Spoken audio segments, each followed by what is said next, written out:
તો હવે સૌથી પહેલાં આપણે નવો પાઠ સ્ટાર્ટ કરીએ એની પહેલાં હું તમને એક વાત કહી દઉં. મેં ચેટ જીપીટીનો ઉપયોગ કરી અને અમુક MCQ બનાવેલા છે. એ MCQની તમે પ્રેક્ટિસ કરજો. આપણે પૃથ્વીની આંતરિક સંરચના પાઠ પૂરો થઈ ગયો. તો એમાંથી હવે જો આમાં એવું કે હું જ્યારે ચલાવીશ ને ત્યારે તો તમને બધું આવડી જશે. પણ અમુક ફેક્ટ હોય અથવા અમુક વસ્તુ હોય તો એમાં થાય કેવું કે ધીમે ધીમે સમય જતો જાય તો એ ભૂલાતું જાય. તો એને ચેક કરવા માટેનો વિકલ્પ કયો એ કઈ રીતે આપણે ચેક કરી શકીએ? તો એની માટે તમારે ટેસ્ટ આપવી પડે. તો આ અમુક ટેસ્ટ જે છે MCQ પ્રશ્ન જવાબ જે છે એ મેં બનાવેલા છે કે જે પૂછાઈ શકે અથવા તો જે તમારા કોન્સેપ્ટ ફરીથી રિકવર કરી શકે. ચેટ જીપીટીથી મેં બનાવેલા છે.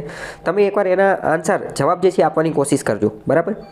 બધા જવાબ સાચા જશે એની હું કોઈ ગેરંટી નથી લેતો, પણ ઇન શોર્ટ મેં બનાવેલા છે અને તમે ખુદ પણ આવી રીતે ચેટ જીપીટીનો અને એનો ઉપયોગ કરી શકો કે જેના કારણે તમારું લેવલ જે છે એ જળવાઈ રહે અને એ રીતે. બરાબર? બીજી પણ ઘણી બધી જગ્યાએ ઉપયોગ કરી શકાય, પણ આ બધા મેં બનાવેલા છે તો તમે એકવાર જોઈ લેજો, જેના કારણે રિવિઝન પણ થઈ જાય અને તમને જે છે એ ખ્યાલ પણ આવી જાય. ઓકે?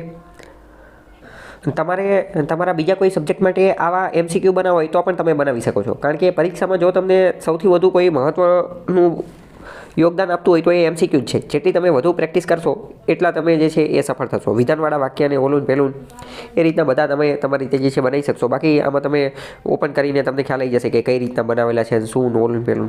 બરાબર? બાકી જોઈ લેજો તમારી રીતે.